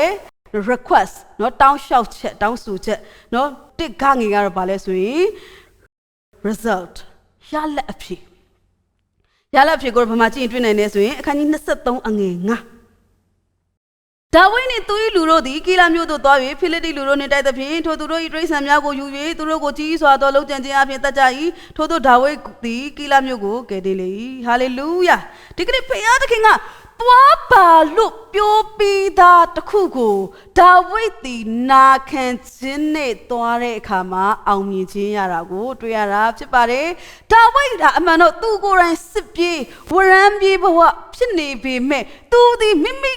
ကဲတော့ပဲမတက်ဆွမ်းနေတော့သူမိမိတက်ဒုက္ခရောက်နေတော့သူတွေကိုကဲတင်ခြင်းသောစိတ်စေတနာအားကြီးလျက်ဖယားကိုမေးလျှောက်၍နာခံခြင်းနဲ့လှုပ်ဆောင်တဲ့အခါမှာဒါဝိဒ်ရဲ့လှုပ်ဆောင်မှုဟာအောင်မြင်မှုကိုရရှိတာဖြစ်တယ်ဟာလေလုယာဖယားကိုမမေးမလျှောက်ဖ ೇನೆ ကျမတို့မလုံးမိဖို့အရန်အရေးကြီးတယ်ဖယားကိုမေးလျှောက်ပြီးပြီဆိုရင်လေဖယားခိုင်းတဲ့အတိုင်းလုပ်ဖို့အရန်အရေးကြီးတယ်ဆိုတာကိုကျွန်မကပြောချင်တာဖြစ်ပါတယ်အဲ့တော့နော်ဒါဝိဒ်ဒီနော်ကီလာမြို့ကိုသွားတယ်ဖိလိတ္တိလူတွေကိုတိုက်တယ်ဥစ္စာပစ္စည်းတွေပြန်လဲသိမ်းယူတယ်နော်ကီလာမြို့မှာရှိတဲ့လူတွေကိုလည်းသိမ်းပိုက်တယ်နော်ကဲတင်တယ်ဆိုတာကိုကျွန်တော်တို့တွေ့ရမယ်ဒါဝိဒ်ဒီရှောလူလောက်ရမယ့်အလုပ်ကိုသူကကိုစားလုပ်ပေးတကယ်နိုင်ငံခေါင်းဆောင်ကဘာမှမလုပ်တဲ့အခါမှာဒါဝိဒ်ကဝင်ပြီးတော့လုပ်ပေးနေရတာကိုကျွန်တော်တို့တွေ့ရမှာဖြစ်ပါတယ်ဟုတ်ပြီအဲ့တော့စေရအားဖြင့်ဖခင်ကဘာလုပ်လဲဆိုရင်ဖခင်ရဲ့ပြညွန်ခြင်းကြောင့်ကိုကျွန်တော်တို့ခုနော်လေ့လာပြီးဖြစ်ပါတယ်ဖခင်သခင်ကဒါဝိဒ်ရဲ့မေးလျှောက်ခြင်းနှစ်ကြိမ်တိုင်အောင်မေးလျှောက်ခြင်းကိုသူဘာလုပ်လဲအဖြေနော်တူညီတဲ့အဖြေကိုပဲနှစ်ကြိမ်တိုင်အောင်ပေးတယ်ဆိုတာကိုကျွန်တော်တို့တွေ့ရမှာဖြစ်ပါတယ်ဟုတ်ပြီအပိုင်း2ကိုသွားရအောင်အပိုင်း2ကတော့ဘာလဲဆိုရင်ဒါဝိဒ်ရဲ့လွတ်မြောက်ခြင်းအတွက်ဖခင်ရဲ့ပြညွန်ခြင်းဖြစ်တယ်အဲ့ဒါကိုဘာမှကြည့်နိုင်လဲဆိုရင်အငယ်9မှ14မှာတွေ့နိုင်တာဖြစ်ပါတယ်အဲ့တော့ဒုတိယပိုင်းအနေနဲ့ဖခင်ကဒါဝိဒ်ကိုထွက်ပြေးလွတ်မြောက်နိုင်အောင်ဘလို့ကူညီတယ်လဲဘလို့လမ်းပြတယ်လဲဘလို့လမ်းညွန်တယ်လဲဆိုတာကိုကျွန်တော်တို့ကြည့်အောင်အဲ့တော့ကီလာမြို့သားတွေကိုဖိလိတ္တိလူတွေရဲ့လက်ကနေပြီးတော့ဒါဝိဒ်ကကယ်ပြီးတဲ့အခါမှာဒါဝိဒ်နဲ့သူ့အဖွဲ့သားတွေကကီလာမြို့မှာစခန်းချကြတယ်ကီလာမြို့မှာပဲရက်အနည်းငယ်နေတယ်အဲ့တော့ဒါဝိဒ်ကကီလာမြို့မှာရှိနေတယ်ဆိုတဲ့သတင်းကဘသူစီရောက်သွားလဲဆိုရင်ရှောလူစီရောက်သွားတယ်ဟုတ်ပြီနေ့ရဲ့ကာကြီးကိုပြောနေ့ရဲ့ကာကြီးကလည်းပါလဲဆိုရင် report နေ့ရဲ့ကာကြီးကလည်းပါလဲ report ဟုတ်ပြီကြည့်အောင်ဒီတစ်ခါကျတော့ report ကတစ်မျိုးပြောင်းသွားပြီ report ကတစ်မျိုးပြောင်းသွားပြီဒီတစ်ခါသတင်းဆိုးဖြစ်တယ်ဒါဝိဒ်နဲ့သူ့ရဲ့လူတွေကီလာမြို့မှာရှိနေတယ်ရောက်နေတယ်ဆိုတဲ့သတင်းကဘသူစီရောက်သွားလဲရှောလူစီကိုဓာတ်ရိုက်နားတော့ပေါက်သွားတယ်ပြောရရင်ရှောလူကဒါဝိဒ်ကိုတတ်ချင်လို့နိုင်ငံလုံးအနှံ့မှာစပိုင်နေထားပြီးသားစပိုင်နေ informer တွေသတင်းပေးတွေတက်ရှူတွေဒလန်တွေအပြည့်ပဲဣသရေလတိုင်းပြည်တစ်ခုလုံးမှာဒါဝိဒ်ကိုတွေ့ရင်သတင်းပေးစုတော်ငွေတစ်ချက်ဆိုပါတော့နော်လှုပ်ထားတာအဲ့တော့ကဲအငယ်9ဆက်လောက်ကြည့်အောင်ဒါဝိဒ်ဒီကီလာမြို့သို့ရောက်ချောင်းကိုရှောလူကြားလင်ဖျားသခင်သည်သူ့ကိုငါလက်သို့အပေးတော်မူပြီးတကားနှင့်ကန့်လန့်ခြင်းရှိသောမြို့ထဲသို့ဝင်သဖြင့်အချုပ်ခံလျက်နေရသည်ဟုဆိုလျက်ကီလာမြို့သို့စစ်ချီ၍ဒါဝိဒ်နှင့်သူ၏လူတို့ကိုဝိုင်းထားခြင်းကမိမိလူအပေါင်းတို့ကိုစုဝေးစေ၏နော်ဒီမကောင်းတဲ့လူတယောက်ရဲ့ report ကြောင့်ဒါဝိဒ်ဒုက္ခရောက်တော့မှာဖြစ်တယ်အဲ့တော့သတိထားရအောင်ကို report က လူတယောက်ကိုဒုက္ခရောက်စေတာလားလူတယောက်ကိုကယ်တင်စေတာလားဆိုတာလေအရန်အေးကြီးတယ်ကိုတင်လိုက်တဲ့စာတစ်ပုဒ်ကိုရေးလိုက်တဲ့သတင်းတစ်ပုဒ်လို့ကိုပြောလိုက်တဲ့စကားတစ်ခုကို report ကအကျိုးရှိလားမရှိလားဆိုတာကိုတော့ကျွန်တော်တို့အရန်စဉ်းစားဖို့လိုတယ်ဆိုတာလေပြောချင်တယ်ဟုတ်ပြီစကြည့်အောင်report ကဘာလဲသူတစ်ပါးကနေပြီးတော့နော်ရှောလူစီရောက်တယ်အဲ့ဒီအချိန်မှာ request ရှောလူဒီဒါဝိဒ်ကကီလာသူလိုက်ရှာနေတဲ့ကီလာမြို့နော်ဒါဝိဒ်ဒီကီလာမြို့မှာရောက်နေတဲ့ဆိုတဲ့အခါမှာရှောလူဒီဖယားကိုမမေးလျှောက်ပါသူကဘာလဲအပိုင်မဲ့တော့ဖယားကတော့ငါ့ကိုဒါဝိဒ်ကိုငါလက်ထက်အပ်ပြီးထင်းနေကွာဆိုပြီးတော့မမေးမစမ်းပဲနဲ့ရမ်းတုတ်ဖို့သူစဉ်းစားတာကိုကျွန်တော်တို့တွေ့ရမှာဖြစ်တယ်ဒီကနေ့ကျွန်တော်တို့လည်းအပိုင်မဲဆိုတွတ်တဲ့အချိန်တွေရှိတယ်ဖယားကိုဘာမှမမေးပဲနဲ့ဒါဖယားပေးတဲ့အခွင့်အရေးပဲဆိုတော့ကျွန်တော်တို့ယူလိုက်တဲ့အချိန်တွေရှိတယ်ပြီးတော့မှတကယ့်ကိုကျွန်တော်တို့ဒုက္ခရောက်ပြီးတော့ဆုံးရှုံးရတာတွေအများကြီးတွေ့ရတယ်အဲ့တော့ဒီကနေ့ချစ်တော်ညီကောင်မတို့များနော်ဒီ report ကြောင့်ဘာဖြစ်လာလဲဆိုရင်ဒါဝိဒ်မှာလည်းတရှူတွေရှိတယ်ဒါဝိဒ်မှာဘာရှိလဲတရှူတွေရှိတယ်ဒါဝိဒ်မှာလည်းနော်ကြည့်ရတာဒါဝိဒ်ရဲ့ informer သတင်းပေးကရှောလူရဲ့ informer ထက်ပိုကောင်းပုံရတယ်ရှောလူကဒါဝိဒ်ဘာတွေလုပ်နေတယ်ဆိုတာကိုရှောလူကသတင်းတိတိကျကျမရပေမဲ့ရှောလူဘာတွေလုပ်နေတယ်ဆိုတော့ဒါဝိဒ်ကအမြဲတမ်းကြိုသိတာကိုတွေ့ရတာဖြစ်ပါဘူးလေဖခင်ရဲ့မျက်နှာသာရတော့သူဖခင်ရဲ့ဖေးသိရှိတော့သူမှာဘာဖြစ်လဲသတင်းတွေကအလိုလိုတက်လာတာဖြစ်တယ်ဟုတ်ပြီအဲ့တော့အငယ်ကိုကြည့်ရအောင်နော်ရှောလူဒီမကောင်းသောအကြံနှင့်ကြိုးစားသည်ကိုဒါဝိဒ်သည်သိပြီးယေဘရဟိအဗျာသာအားတင်တိုင်းတော်ကိုယူခဲ့ပါဟုဆို၏အဲ့တော့အဖျားသားကိုခေါ်ပြီးတင်တိုင်းတော်ကိုလည်းယူပြီးအငယ်ကိုခောက်ဝဲမှာကြည့်လိုက်ပါဖြစ်လေဒီနေရာမှာလေဒါဝိဒ်ဒီဖယားထံမှာသူ request လုပ်တတ်တာကိုကျွန်တော်တို့တွေ့ရမှာဖြစ်တယ်။နော်ဒီ report ဆိုတဲ့နေရာမှာ report နှစ်ခုရှိတယ်။ဘာလဲဆိုရင်ပထမ report ကဒါဝိဒ်ဒီကီလာမြို့မှာရောက်နေတယ်ဆိုတာကိုရှောလူစီကို report သွားတယ်။ပြီးတော့ရှောလူဒီဒါဝိဒ်ကိုတတ်ဖို့လာနေပြီဆိုတာကိုဘာဖြစ်လဲဒါဝိဒ်စီကိုပြန်ပြီး report တစ်ခုကရောက်လာတယ်အဲ့ဒီအချိန်မှာဒါဝိဒ်ဘာလုပ်ပါသလဲသူ့ရဲ့ရန်သူတော်ဒီသူရှိနေတဲ့ location ကိုသိပြီးတပ်ဖို့ရောက်လာပြီဆိုတာကိုသူသိလိုက်တဲ့အချိန်မှာသူဘာလုပ်ဆိုလဲဆိုရင်ဖယားကိုသူမေးလျှောက်တာကိုတွေ့ရတယ်ဟာလေလုယာကျွန်တော်တို့ဘဝအခက်အခဲပြဿနာတွေကြုံတွေ့ရတဲ့အချိန်အဆိုးရွားဆုံးအချိန်မှာကျွန်တော်တို့တစ်ခုခုလုပ်ရတော့မယ်ဘာလုပ်ရမှာလဲမသိတဲ့အချိန်မှာကျွန်တော်တို့ဘာလုပ်ရမလဲဖယားကိုမေးလျှောက်ပါဒါဝိဒ်ဒီနော်အရှိကိုတိုးတော့လေဖိလိတိတက်အနောက်ကိုစုံတော့လေဣသရေလတက်တကယ့်ကိုနော်ဂျင်းသေးချက်သေးရောက်တဲ့အချိန်မှာတော့ဒါဝိဒ်ဘာလုပ်လဲဆိုရင်ဖယားကိုပဲမေးလျှောက်တာကိုတွေ့ရမှာဖြစ်ပါတယ်အဲ့တော့ဒါဝိဒ်ဒီဖယားကိုမေးခွန်းနှစ်ခုမေးတယ်ဒီအချိန်မှာတော့ two request ရှိတယ်ဘာလဲဆိုရင်ပထမဘာပြောလဲဆိုရင်ဒီကီလာမြို့ကိုရှောလူလာမယ်ဆိုတာအမှန်ပဲလားကိုရောဆိုတော့သူကမေးတယ်အဲ့ဒီခါမှာနော်ဒီဥရိန်သူ့မင်ရမယ်ဖခင်ကဘာပြောလဲ yes ဟုတ်တယ်ရှောလူလာမယ်ဆိုတာအမှန်ပဲနောက်တစ်ခါမေးခွန်းတစ်ခုထပ်မေးတယ်ဒါဝိဒ်ကဘာပြောလဲဆိုရင်ဒီကီလာမြို့သားတွေကကျွန်တော်တို့ကိုရှောလူလက်ထဲကိုအပ်မှာလားအမှန်ဆိုရင်ကီလာမြို့သားတွေကိုဘယ်သူကယ်ထားတာလဲဒါဝိဒ်ကယ်ထားတာဒါပေမဲ့ကီလာမြို့သားတွေဒီဒါဝိဒ်ထက်ဘသူကိုပိုကြောက်လဲရှောလူကိုပိုကြောက်တယ်ဒါဝိဒ်ကနော်အုံနောက်ရှိတယ်ဉာဏ်ပညာရှိတယ်နှလုံးသားရှိတယ်လူကိုတတ်ချင်တိုင်းမတတ်ဘူးရှောလူဆိုတဲ့လူကဘလို့ပြောရမှန်းကိုမသိဘူးရက်စစ်ကြမ်းကြုတ်တယ်ရှင်ဘင်ဖြစ်တဲ့အခါမှာသူတို့ဒီနီးရထားတော့မဟုတ်ပေမဲ့ရှောလူကိုပိုကြောက်ကြတဲ့အတွက်သူဘာလုပ်မလဲဆိုရင်ဒါဝိဒ်ကိုရှောလူစီမှာရောင်းစားတယ်ဘာကိုပြောတာလဲဒါဝိဒ်ဘယ်နားမှာနေတယ်ဘယ်အချိန်မှာဘလို့သွားတယ်ကီလာမြို့ဘယ်အိမ်မှာနေတယ်ဆိုတာကစရှောလူကိုသူတို့ကတည်ရောင်းစားလိုက်တာဖြစ်တယ်အငယ်စနစ်ကိုကြည့်အောင်နော်တဖန်ဒါဝိဒ်ကကီလာမြို့သားတို့သည်အကျွန်ုပ်နှင့်အကျွန်ုပ်၏လူတို့ကိုရှောလူလက်သို့အပ်ကြပါလိမ့်မည်လို့ဟုမေးလျှောက်တော့ထာဝရဘုရားကအပ်ကြလိမ့်မည်ဟာဘုရားသခင်ကဒီနေရာမှာလဲ yes တွေပဲဖြေသွားတယ်ဒါဝိဒ်ကဗာမေးလဲရှောလူကျွန်ုပ်ကိုလာတတ်မယ်ဆိုတာအမှန်ပဲလား yesဒီကီလာမြို့သူမြို့သားတွေကကျွန်တော်ကိုရှောလူလက်ထဲအပ်မယ်ဆိုတာအမှန်ပဲလား yes ဟုတ်ပြီအဲ့တော့ကျွန်တော်ဘာဆက်လုပ်ရမလဲလို့သူဖခင်ကိုမေးစရာလိုသေးလား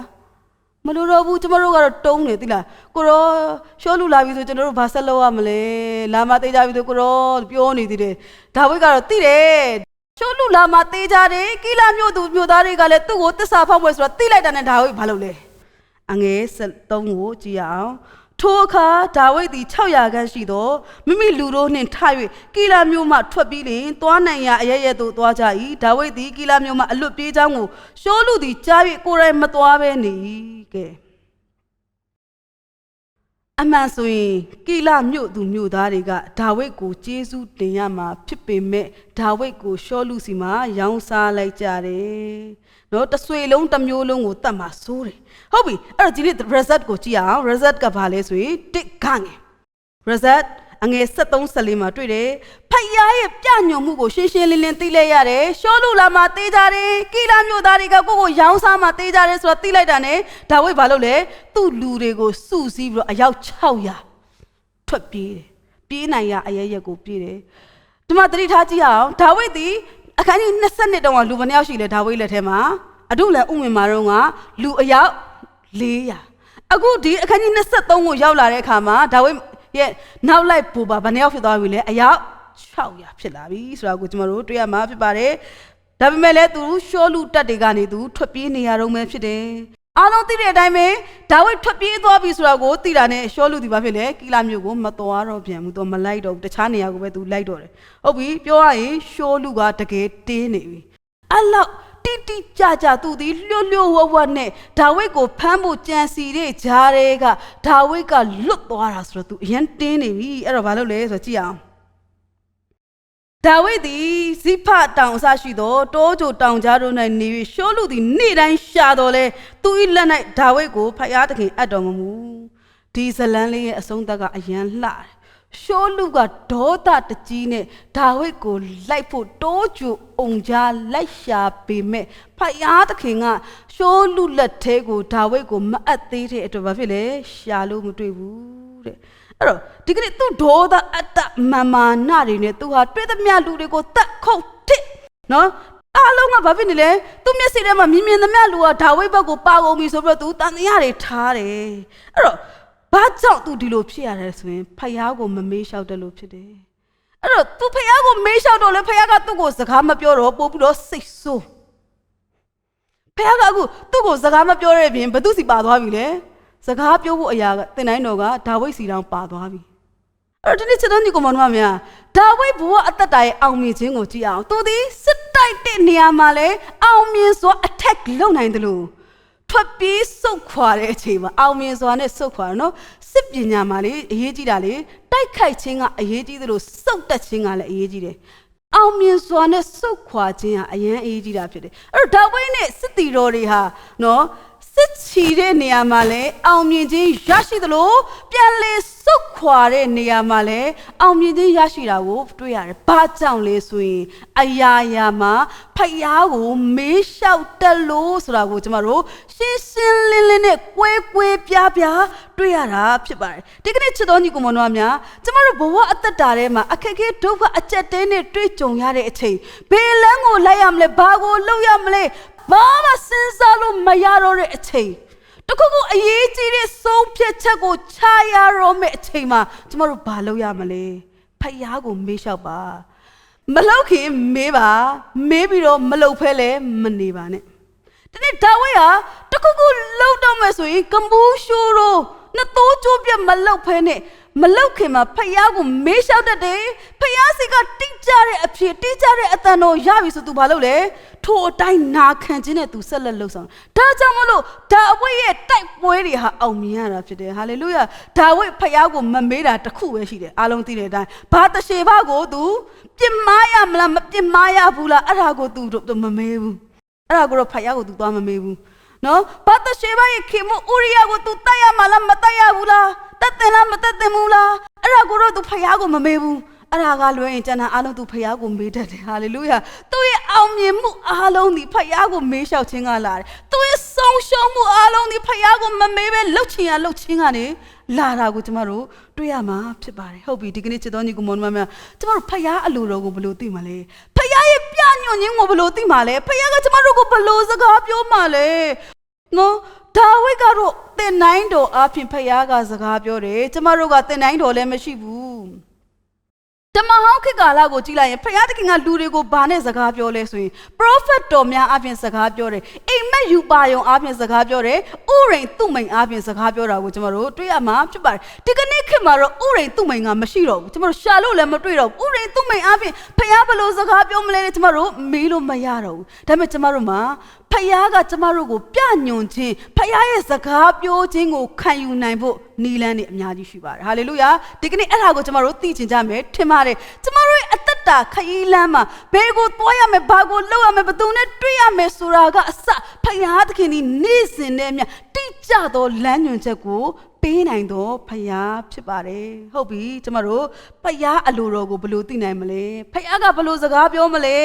ဖယားကကိုယ်သားသမီးတွေကိုစကားပြောဖို့နီလန်းများစွာရှိတဲ့အထက်ကကျမကနီလန်းအနှဲငယ်ကိုဒီကနေ့ပြန်လည်ပြီးတော့ဝေငှပေးမှာဖြစ်ပါတယ်ဟုတ်ပြီနံပါတ်1ဖယားသခင်ရဲ့အလိုတော်ဖယားသခင်ရဲ့ပြညွှန်ခြင်းကိုဘယ်လိုသိနိုင်မလဲဆိုရင်နံပါတ်1နှုတ်ကပတ်တော်အပြင်သိနိုင်တာဖြစ်ပါတယ်ဟာလေလုယာဘာအပြင်သိလဲနှုတ်ကပတ်တော်အပြင်သိနိုင်တာဖြစ်ပါတယ်ယောမအခန်းကြီး10အငယ်7ကိုကြည့်အောင်ယောမအခန်းကြီး10အငယ်7ကိုဘာပြောလဲတို့ဖြစ်ပြီးယုံကြည်ခြင်းသည်ကြားနာခြင်းအပြင်ဖြစ်၏ကြားနာခြင်းသည်လည်းဖယားသခင်စကားတော်အပြင်ဖြစ်၏ဒီကနေ့ဖယားသခင်နှုတ်ကပတ်တော်သည်119ခုမြောက်သောစာလံမှာပြောရပါပဲလေကျွန်တော်ခြေရှိမှမိကွက်ဖြစ်ပြီးကျွန်တော်လမ်းခီးကိုလင်းစေပါ၏ကျွန်တော်လမ်းကိုဘယ်ကိုသွားရမယ်ဆိုတာတိတိကျကျပြညွှန်တာပါလဲဆိုရင်နှုတ်ကပတ်တော်ဖြစ်တယ်အဲ့တော့တချို့ကပြောတယ်ဖယားသခင်နော်ဖယားသခင်နှုတ်ကပတ်တော်အပြင်စကားပြောတယ်ဆိုကျွန်တော်လည်းကိုရောမေးမေးဆိုကျွန်တော်ဆူတောင်းမကောကျွန်တော်ကိုနှုတ်ကပတ်တော်အပြင်စကားပြောပါဆိုတော့နန်ကြားထောက်ဖို့ပြောနေတာမဟုတ်ဘူးနန်ကြားထောက်ပြီးတော့ထောက်တဲ့ဟာကဖယားစကားပြောတာပဲဆိုပြီးတော့ပြောနော်ဖယားကိုမေးရမှာမဟုတ်ဘူးဘာလဲဆိုရင်နှုတ်ကပတ်တော်ကိုဖတ်ရှုလေ့လာခြင်းအပြင်နှုတ်ကပတ်တော်ထဲမှာပါတော့ဖယားရဲ့အကြံစီတော်ဖယားရဲ့နိဥပဒေတာဖယားရဲ့နော်ပညတ်တော်ဖယားရဲ့အလိုတော်တွေကိုလေ့လာခြင်းအဖြစ်ဖယားရဲ့ပြညွှန်မှုကိုသိရမှာဖြစ်တယ်ကျမတို့တစုံတစ်ခုလုပ်ချင်တယ်ဒါကိုလုပ်ရမလားမလုပ်ရဘူးလားသိချင်ရင်နှုတ်ကပတ်တော်အဖြစ်သိရတယ်နှုတ်ကပတ်တော်အပြင်သိရတယ်ဆိုလို့ခုနပြောသလိုနန်ကြားထောက်ဖို့ပြောတာမဟုတ်ဘူးနှုတ်ကပတ်တော်ထဲမှာဖယားကဘာပြောလဲဖယားမကြိုက်တာကဘာလဲဖယားကြိုက်တာကဘာလဲရှင်းရှင်းလင်းလင်းပြောပြီးသားတချို့ကနော်နှုတ်ကပတ်တော်အပြင်ဖယားစကားပြောတယ်ဆိုတော့ကမတချို့နှုတ်ကပတ်ကျမ်းစာထဲမှာဖယားရဲ့ magic code တွေရှိတယ်လို့ထင်ကြတယ်နန်ကြားထောက်ပြီးပြောတယ်လို့ထင်ကြတယ်မဟုတ်ဘူးဒီအယိုးရှင်းဆုံးပဲနှုတ်ကပတ်တော်တမန်တရားနဲ့မကိုက်ညီသောအကြံစီလမ်းခရီးရှိသမျှသည်ဖယားမပြညွန်သောအရာဖြစ်တယ်ဟာလေလုယာနှုတ်ကပတ်တော်နဲ့မကိုက်ညီသောအကြံစီနှုတ်ကပတ်တော်နဲ့မကိုက်ညီသောလမ်းခရီးရှိသမျှသည်ဖယားမပြညွန်ထားသောလမ်းဖြစ်တယ်ကျမတို့ကိုမေးတတ်တဲ့မူရစေးရောင်းရမလားမေးစရာလိုသလားလို့ပဲမေးနေတဲ့ကျမ်းစာမှာဘာပြောလဲတခုခုဆိုရင်ကျမတို့သိထားလိုက်ပါဖယားကနှုတ်ကပတ်တော်အပြင်စကားပြောပြီးသားဖြစ်တယ်နှုတ်ကပတ်တော်ထဲမှာဘယ်ကိုသွားတဲ့နဲ့ဘာကိုလုပ်တဲ့နဲ့ဘာထမင်းနဲ့စားတဲ့နဲ့ဆိုတာမပါပေမဲ့နော်ဘာထမင်းနဲ့စားတဲ့နဲ့ဆိုတာမပါပေမဲ့သူဘယ်ကိုသွားမယ်ဘာကိုလုပ်မယ်ဆိုတာတခုခုနော်လုပ်တော့မယ်ကြံစီတိုင်းနှုတ်ကပတ်တော်အပြင်ဖယားရဲ့စကားပြောခြင်းကိုခံစားရမှာဖြစ်တယ်တချို့ကတော့နှုတ်ကပတ်တော်ကိုတခါမှမဖတ်ဘူးရင်တော့နှုတ်ကပတ်တော်အပြင်ဖယားရဲ့ပြညွှန်ခြင်းကိုခံစားရမှာမဟုတ်ဘူးယုံကြည်ခြင်းသည်ကြားနာခြင်းအဖြစ်တယ်ကြားနာခြင်းသည်လည်းဘယ်ကလာလဲဖယားတကယ်စကားတော်အဖြစ်လာတယ်ဖယားတကယ်စကားတော်ဖြစ်တဲ့နှုတ်ကပတ်တော်ကိုတခါမှမဖတ်ဘူးပဲနဲ့လေဖယားစကားကြားခြင်းနဲ့ဆိုရင်အဲ့ဒါရည်ရတယ်လို့ပြောတာဟာတာလို့ပြောတာဖြစ်တယ်ကျမတို့တစုံတစ်ခုကိုလုပ်မယ်နော်ဘယ်ကိုသွားဘာလုပ်မယ်အရာရာတိုင်းမှာဖယားရဲ့နှုတ်ကပတ်တော်နဲ့ညီလားမညီလားဒါဖယားရဲ့ပြညွှန်ခြင်းဖြစ်တယ်ဆိုတာကိုကျွန်မကပြောချင်တာဖြစ်ပါတယ်ဟုတ်ပြီနံပါတ်2ကတော့ဘာလဲဆိုရင်ဝိညာဉ်တော်နှိုးဆော်ခြင်းအဖြစ်နဲ့ဖယားကပြညွှန်တတ်တယ်ဘာအဖြစ်လဲဝိညာဉ်တော်ရဲ့နှိုးဆော်ခြင်းအဖြစ်နဲ့ဖယားကလမ်းညွှန်ပြညွှန်တတ်တယ်ဟုတ်ပြီတမန်တော်အခန်းကြီး73အငယ်1ကိုကြည့်ရအောင်တမန်တော်အခန်းကြီး73အငယ်1ဘာပြောလဲဆိုရင်ထိုသူတို့သည်သခင်ဖျားဝတ်ကိုပြု၍အစာကိုရှောင်ကြစဉ်တန်ရှင်သောဝိညာဉ်တော်ကငါခန့်ထားသောအမှုကိုဆောင်ရွက်စေခြင်းကဗန္ဒဗနှင့်ရှောလူတို့ကိုရွေးချယ်ခန့်ထားလောဟုမိန့်တော်မူသည့်အတိုင်းအစာရှောင်၍ပထနာပြုလျက်ထိုသူတို့ခေါင်းပေါ်မှာလက်ကိုတင်၍လွှတ်လိုက်ကြ၏အဲ့တော့သူဘာဖြစ်လဲဝိညာဉ်တော်ကစကားပြောတယ်ဓာတ်ရိုက်စကားပြောတယ်နော်ဆုတောင်းသောသူဝိညာဉ်တော်ရှိသောသူတို့အလယ်မှာဘာဖြစ်လဲဝိညာဉ်တော်သည်လူတိုင်းကိုဓာတ်ရိုက်စကားပြောတယ်ဟုတ်ပြီအခန်းကြီး16အငယ်6မှ8ကိုလည်းကြည့်အောင်မယ်တမန်တော်16 6မှ8အမှလည်းဘာတွေ့လဲဆိုရင်ဖြူခိပြည်ဂလာတိပြည်ကိုရှောက်သွားပြီးမှအာရှိပြည်၌နှုတ်ကပတ်တရားတော်ကိုမဟောစေခြင်းကတန်ရှင်သောဝိညာဉ်တော်သည်မြစ်တားတော်မူသဖြင့်မုသိပြည်သို့ရောက်၍ဘိသုန်ပြည်သို့သွားမိပြုကြစေဝိညာဉ်တော်သည်အခွင့်ပေးတော်မမူသောကြောင့်မုသိပြည်အနားမှာရှောက်၍တရောမျိုးသို့ရောက်ကြ၏ဘာဖြစ်လဲဝိညာဉ်တော်ရဲ့စကားပြောခြင်း ကျမတို့ဒီကနေ့မှာတော့ဥရိသူ့မိန်နေမရှိတော့ပြီပဲဖခင်တခင်ဒီနံပါတ်1နှုတ်ကပတ်တော်အားဖြင့်စကားပြောတယ်နံပါတ်2ဘာဖြစ်လဲဆိုရင်ဝိညာဉ်တော်အားဖြင့်ကျမတို့ကိုဒီကနေ့ထက်တိုင်းစကားပြောနေတာဖြစ်တယ်ဒီကနေ့ချစ်တော်ညီကိုမောင်နှမများကျမတို့ကသခင်ယေရှုခရစ်တော်ကိုမိမိရဲ့တဘဝလုံးပေးအပ်လိုက်တဲ့အချိန်မှာသခင်ယေရှုသည်ကျမတို့နှလုံးသားတွေကိုဝင်လာတယ်သခင်ယေရှုဝင်လာတဲ့အချိန်မှာဘသူပါဝင်လာလဲဆိုရင်ခမည်းတော်ရောသားတော်ရောတရှင်သောဝိညာဉ်တော်ရောသုံးပါးစလုံးကျမတို့နှလုံးသားထဲမှာဝင်လာတယ်ကိန်းဝတ်တယ်စိုးစံတယ်နေရာယူတယ်ပြီးတော့တရှင်သောဝိညာဉ်တော်သည်သူ့ရဲ့အလုပ်ကိုသူစပြီးတော့လုပ်တာဖြစ်တယ်တရှင်သောဝိညာဉ်တော်ရဲ့တာဝန်ကဘာလဲဆိုရင် guidance and direction လမ်းညွှန်ချက်ပေးတယ်ပြညွှန်ဒီကနေ့ချစ်တော်ညီကိုမောင်တို့များပေါလုရဲ့အသက်တာကိုကြည့်လိုက်ရင်သူအေဝံဂေလိထွက်မယ်ဆိုတာတော့ဘယ်တိုင်းပြည်ကိုသွားပါဘယ်တိုင်းပြည်ကိုမသွားပါနဲ့ဆိုတာကိုဝိညာဉ်တော်သည်တိကျသောလမ်းညွှန်မှုပေးတာကိုကျမတို့တွေ့ရမှာဖြစ်ပါတယ်ဝိညာဉ်တော်ရဲ့လမ်းညွှန်မှုကိုကျမတို့ဘယ်လိုသိနိုင်မလဲဖယားကိုဆူတောင်းပြီးဖယားနဲ့အတူကျမတို့နော်သွားလာတဲ့အခါမှာဝိညာဉ်တော်ရဲ့အတန်ကိုကျမတို့ကြားရမှာဖြစ်ပါတယ်တခါတလေမှာဝိညာဉ်တော်ရဲ့အတန်ကိုနူးညံ့သောနော် soft voice လေးနဲ့နူးညံ့သောအတန်လေးနဲ့နားနဲ့ဆက်ကြားရတာရှိသလိုအတွင်းနှလုံးသားတွေကနိုးဆိုပြီးအလိုလိုတိလာတာမျိုးလေဝိညာဉ်တော်ရဲ့စကားပြောခြင်းရှိတာဖြစ်တယ်ဝိညာဉ်တော်စကားပြောခြင်းဟာခုနပြောသလိုအတန်ကိုနားနဲ့ဆက်ကြားရတာရှိသလိုနှလုံးသားထဲမှာခံစားလာရတဲ့ဝိညာဉ်တော်နှိုးဆော်ခြင်းနဲ့လေဝိညာဉ်တော်ကစကားပြောတတ်တာဖြစ်တယ်အဲ့တော့ကျမတို့ကဝိညာဉ်တော်ကိုအမိပြုတ်ပြီးတော့ဆူတောင်းတဲ့အခါမှာဝိညာဉ်တော်ကိုအမိပြုတ်ပြီးသွားလာတဲ့အခါဘာဖြစ်လဲဆိုရင်ဝိညာဉ်တော်ကစကားပြောတတ်တာကိုကျမတို့တွေ့ရမှာဖြစ်ပါတယ်သူ့ရဲ့အတန်ကိုကျမတို့မှတ်မိလာမှာဖြစ်တယ်အဲ့တော့ဒီကနေ့ချစ်တော်ညီကိုမောင်တို့များကျမကဘာတစ်ခုလောက်အကြံပေးခြင်းလဲဆိုရင်ဖခင်ကိုကျမတို့ဆူတောင်းတဲ့အခါမှာကျမတို့ကဖခင်ကိုပြောချင်တာတွေပဲပြောလိုက်တယ်ကိုပြောချင်တာပဲပြောပြီးတော့ဖခင်ရဲ့အတန်ကိုကျမတို့နားမထောင်တတ်ဘူးဖခင်ဘာပြန်ပြောမလဲဆိုတာကိုကျမတို့နားမထောင်တဲ့အာမင်ဆိုတာချက်ချင်းဘာလို့လဲဆူလဲတောင်းပြီးတော့အဲ့ရပေါ်မှာဘုံဆိုလဲချလိုက်တယ်နော်လဲချလိုက်တယ်အဲ့တော့ဖခင်ကဘာစကားပြန်ပြောမှန်းအောင်နော်အချိန်တောင်ပြန်ပြောဖို့အချိန်တောင်မှရလိုက်ဒီကနေ့ဝိညာဉ်တော်ရဲ့စကားပြောခြင်းကိုခံယူခြင်းပါသလားကျမတို့ဖခင်ရှေ့မှာမိမိနှလုံးသားကိုဖွင့်ဟာလဲမိမိနော်လိုအင်ကိုတောင်းရှောက်လဲဖခင်ရှေ့မှာကျမတို့ဖခင်စီမှာကျမတို့အသက်တာတစ်ခုလုံးကိုအနံနဲ့ဆူတောင်းပြီးတဲ့အခါမှာညီဝတ်စွာနေပြီးတော့ဝိညာဉ်တော်ဖခင်သမီးကိုစကားပြောပါတာကိုစကားပြောပါဆိုတော့ဖခင်ရဲ့အတန်ကိုကျမတို့တိတ်ဆိတ်စွာကျမတို့နားထောင်ရမှာဖြစ်ပါတယ်နော်နောက်တစ်ခုကဝိညာဉ်တော်ဒီတစ်ခါတည်းမှာတာမန်မဟုတ်တဲ့နီလန်းနေနဲ့လည်းပြောတယ်ခုနပြောတယ်နော်နူးညံ့တိမ်မွေ့သောအတန်လေးနဲ့ပြောတယ်အတွင်းနှလုံးသားတွေကနှိုးဆော်ပြီးတော့လည်းပြောတယ်တစ်ခါမှာအိမ်မက်အားဖြင့်ပြောတယ်တစ်ခါမှာယူပါယုံအားဖြင့်ပြောတယ်တစ်ခါမှာသူ့ကိုယ်တိုင်ထင်ရှား၍ manifestation အားဖြင့်လည်းသူပြောတာကိုကျမတို့တွေ့ရမှာဖြစ်ပါတယ်အဲ့တော့ကျမတို့ကဒါတွေမသိလို့ဒါတွေမကြားရလို့အားငယ်စရာမဟုတ်ပါဘူးတန်ရှင်သောဝိညာဉ်တော်ကိုအကူအညီတောင်းမှာဝိညာဉ်တော်ရဲ့စကားပြောခြင်းကိုနားနဲ့ဆက်ကြားရမှာဖြစ်တယ်ဟာလေလုယာဖခင်သခင်သည်သူ့ရဲ့ဝိညာဉ်တော်ကိုလူမျိုးတကာကိုသွန်းလောင်းတာဖြစ်တယ်ယောက်ျားမိန်းမမခွဲဘူးအသက်ကြီးသောသူအသက်ငယ်သောသူမခွဲဘူးအားလုံးအတွက်တန်ရှင်သောဝိညာဉ်တော်ကိုပေးတာဖြစ်တဲ့အတွက်ကျမတို့ဝိညာဉ်တော်ရဲ့အတန်ကိုကိုရောကြားချင်ပါတယ်လို့ပြောတဲ့အခါမှာဝိညာဉ်တော်သည်ကျမတို့ကိုဝိညာဉ်တော်အားဖြင့်စကားပြောခြင်းကိုလည်းကျမတို့ခံစားရမှာဖြစ်ပါတယ်ဝိညာဉ်တော်အားဖြင့်စကားပြောတဲ့ဆိုရင်မှာအတန်နဲ့နားနဲ့ဆက်ကြားရတာရှိမယ်အတွင်းနှလုံးသားကနေနှိုးဆော်လာတာရှိမယ်တစ်ခါမှာအိမ်မက်အားဖြင့်ဖျားဖော်ပြမယ်ယူပါယုံအားဖြင့်ဖျားဖော်ပြမယ်ဆိုတာကိုလည်းကျမတို့ဒါသိထားရမှာဖြစ်ပါတယ်နောက်တစ်ခုကတော့ဗာလဲဆိုရင်တဲ့နံပါတ်3ဖျားကဘယ်လိုစကားပြောလဲဆိုရင်အခြားယုံကြည်သူတယောက်အားဖြင့်ဖျားကစကားပြောတယ်ထိုယုံကြည်သူတယောက်ဟာ prophet တယောက်ဖြစ်စဉ်ဖြစ်မယ်ဒါမှမဟုတ်ရင်လည်းမိမိထက်ဝိညာဉ်ရေးရာမှာကြီးထွားရင့်ကျက်သောသူတယောက်ဖြစ်ခြင်းဖြစ်မယ်ထိုပုဂ္ဂိုလ်အားဖြင့်မိမိကိုပြောလာတဲ့စကားတွေဟာလည်းဖခင်ရဲ့ပြညွှန်ခြင်းဖြစ်တယ်တခါမှာဆရာတွေရဲ့နှုတ်ကပတ်တော်ဟောပြောခြင်းအားဖြင့်ကျမ်းစာလေ့လာခြင်းအားဖြင့်လည်းကိုယ်နှလုံးသားမှာထိတွေ့ပြီးတော့ဖခင်ရဲ့စကားပြောခြင်းကိုခံစားရတာဖြစ်တယ်ဟုတ်ပြီတမန်တော်အခန်းကြီး9အငယ်19-18ကိုကြည့်အောင်တမန်တော်9:19မှာဗာတွေ့ရလဲဆိုရင်အာနနိသည်လည်းသွား၍အိမ်သို့ရောက်လျင်ရှောလုအပေါ်၌မိမိလက်ကိုတင်၍ညီရှောလုသင်လာသောလမ်း၌သင်အားထင်ရှားတော်မူသောသခင်ယေရှုသည်သင်၏မျက်စိကိုမြင်မြန်စေခြင်းကသင်ကိုတန်ရှင်းသောဝိညာဉ်တော်နှင့်ပြည့်စေခြင်းက၎င်းငါ့ကိုစေခန့်တော်မူသည်ဟုပြောဆို၏ဒီကနေ့ကျွန်တော်တို့ဗာတွေ့ရလဲဆိုရင်နော်တမန်တော်ကြီးရှင်ပေါလုကပေါလုမဖြစ်ခင်မှာသူရှောလုဖြစ်ခဲ့တယ်သူသည်စိတ်အားကြီးသောသူဖြစ်ပြီးတော့ခရစ်ယာန်တွေကိုညှင်းဆဲနှိပ်စက်သောသူဖြစ်တယ်ဒါပေမဲ့သူတနေ့ဓမ္မသက်မြို့ကိုခရစ်ယာန်တွေကိုညှင်းဆဲနှိပ်စက်ဖို့ခရီးစဉ်သွားတဲ့အခါမှာဓမ္မသက်မြို့သွားရလမ်းမှာပဲအလင်းနဲ့အုပ်ဖမ်းခြင်းခံရတယ်အလင်းနဲ့အုပ်ဖမ်းခြင်းခံရတဲ့အခါမှာသူကဘာပြောလဲဆိုရင်ဖခင်သခင်ကိုသူဘာပြောလဲဆိုရင်နော်ကိုရောကျွန်တော်ဘာလုပ်ရမလဲလို့ဖခင်ကိုသူကမေးတယ်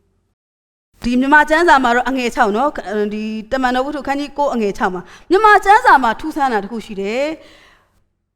ကျွန်တော်ဘာလုပ်ရမလဲဆိုတော့ဟာလေးပါမလားဘူးအင်္ဂလိပ်ကျမ်းစာမှာတော့ပါပါတယ်အငယ်6ကြည့်အောင်သို့တော်လည်းထ၍မြို့ထဲသို့ဝင်လို့တင်ပြရမည်အမှုကိုပြောလိမ့်မည်ဟုမိန့်တော်မူ၏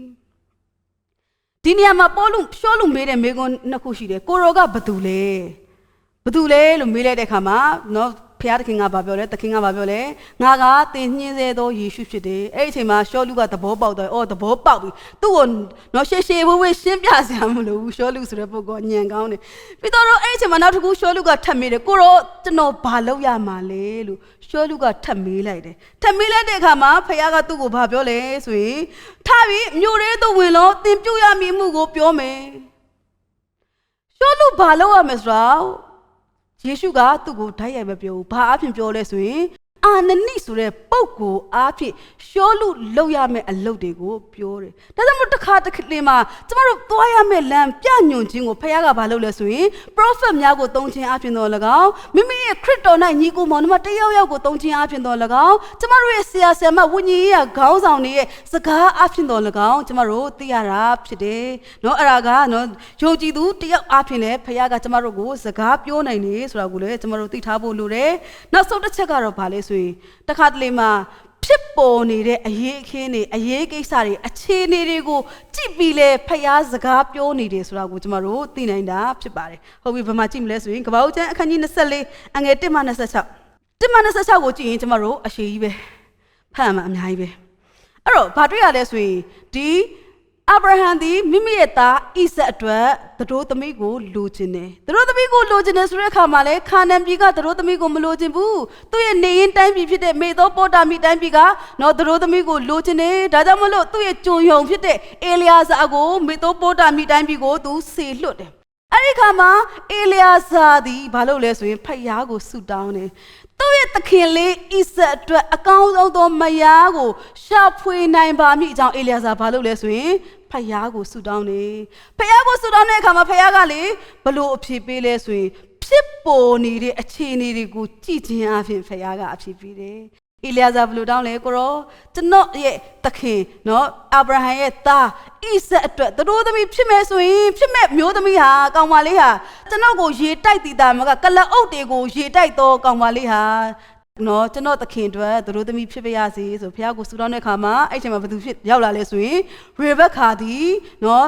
သူသည်နော်ဒီအေလျာဇာကိုလည်းရေတိုက်တယ်ကလအုပ်တွေအားလုံးအတွက်လည်းရေတိုက်တာကိုတွေ့ရတယ်ဘုရားကဘာအားဖြင့်စကားပြောလဲအခြေအနေတွေအားဖြင့်နမိတ်ပြတာကိုလည်းကျွန်တော်တို့တွေ့ရမှာဖြစ်ပါတယ်ဒါကြောင့်မလို့ချစ်တော်ညီကောင်မတော်များဖခင်ရဲ့စကားပြောခြင်းနီလန်အမျိုးမျိုးရှိတယ်နော်ဒီထဲကဖခင်ကကျွန်တော်တို့ကိုဘာနဲ့စကားပြောမယ်ဆိုတာကိုကျွန်တော်တို့မသိနိုင်ဘူးတခုခုနဲ့တော့စကားပြောမှာပဲအသေးချာဆုံးနံပါတ်1ကတော့နှုတ်ကပတ်တော်တမန်ကျမ်းစာအားဖြင့်ဖြစ်တယ်အဲ့တော့ဒီကနေ့တော့ကျွန်မဒီဝင်ခခြင်းကိုနှိကုံးချုပ်ရအောင်ဒါဝိဒ်သည်မိမိရဲ့သွားရလမ်းမိမိလုပ်ရမယ့်အလုပ်မှာဘာမှမလုပ်ခင်ဖယားကိုမေးလျှောက်တတ်သောကြောင့်သူသည်အောင်မြင်ခြင်းကိုရရှိတာဖြစ်တယ်ဒီကနေ့ယုံကြည်သူတွေဘဝအသက်တာမှာလေအဆုံးစွန်ဆုံးသောအောင်မြင်ခြင်းကိုလိုချင်နေဆိုရင်အောင်မြင်ခြင်းလို့ပြောတဲ့အခါမှာငွေကြေးချမ်းသာခြင်းပေါ်ပြူလာဖြစ်ခြင်းတခုကိုပဲပြောတာမဟုတ်ဘူးကျွန်တော်တို့အရာရာမှာအောင်မြင်ဖို့လိုတယ်အောင်မြင်ခြင်းလိုချင်နေဆိုရင်ဘာလုပ်ရမလဲတခုခုမလုပ်ခင်မေးလျှောက်ပါဖယားကိုမမေးမလျှောက်ဖဲနဲ့ခြေတလှမ်းမှမရွေ့မိဖို့ကျွန်တော်တို့အရေးကြီးတယ်ဆိုတာကိုကျွန်တော်တို့တွေ့ရမှာဖြစ်ပါတယ်ဒီလောကဒီကနေ့ခေတ်ကြီး rush hour ဖြစ်နေအမြန်ဆုံးတွတ်ပြန်လှုပ်တဲ့ rush hour ဖြစ်နေပေမဲ့လေဖယားကိုမေးတာဘယ်လောက်မှမကြပါဘူးတခါတော့ကဂျွာတွေ့ရမှာဗာတွေ့ရလဲဆိုရင်နော်သူတို့နော်မြေမှတ်တိုင်ပေါ့နော်ခြံကမြေမှတ်တိုင်မှာသူတို့အားဖြင့်သူတို့ပြဿနာတက်ကြတယ်ခြံစည်းရိုးပေါ့နော်ဒါငါခြံဒါသူ့ခြံဆိုပြဿနာတက်ကြတယ်အဲ့ဒီအခါမှာဘာဖြစ်လဲဆိုရင်သူတို့ရွာမှာ prophet ရှိတာဟုတ် prophet ရှိတော့ဘာပြောလဲဆိုရင် hey ဖယားကိုမေးမယ် prophet နဲ့သွားမေးမယ်လေပြောကောရွာသားတယောက်ကဘာပြောလဲ hey prophet မေးနေတာကြားတယ်ဓာယူခဲ့ဓမ္မနဲ့ပဲရှင်းမယ်ဆိုပြီးတော့သူတို့ပြောကြတယ်အဲ့တော့ပြောတော့ကျမတို့ကနော်ပြောမယ်ဖယားကိုမေးလျှောက်ပါအချိန်အများကြီးမကြာပါဘူးဖယားကိုမေးရတာဖျားသခင်ကျွန်တော်လှုပ်တင်လားမလှုပ်တင်လားဖျားကနှုတ်ကပတ်တော်အားဖြင့်တော်၎င်းဝိညာဉ်တော်အားဖြင့်တော်၎င်းအခြားယုံကြည်သူတယောက်ယောက်အားဖြင့်တော်၎င်းနော်ဖြစ်ပေါ်နေတဲ့အခြေအနေတွေအားဖြင့်တော်၎င်းကျမတို့ကိုစကားမပြောဘဲမနေဘူးဆိုတာကိုကျမတို့အာမခံချင်တာဖြစ်ပါတယ်ကျမတို့အသက်တာမှာဒါဝိဒ်ကဲ့သို့ပဲနော်မလုတ်ခင်မေးလျှောက်တတ်သောသူများဖြစ်ကြပါစေလို့ကျွန်မကဆုတောင်းပေးပါတယ် အရောက်စီတိုင်းကိုဖျားသခင်ကောင်းကြီးပေးပါစေအာမင်။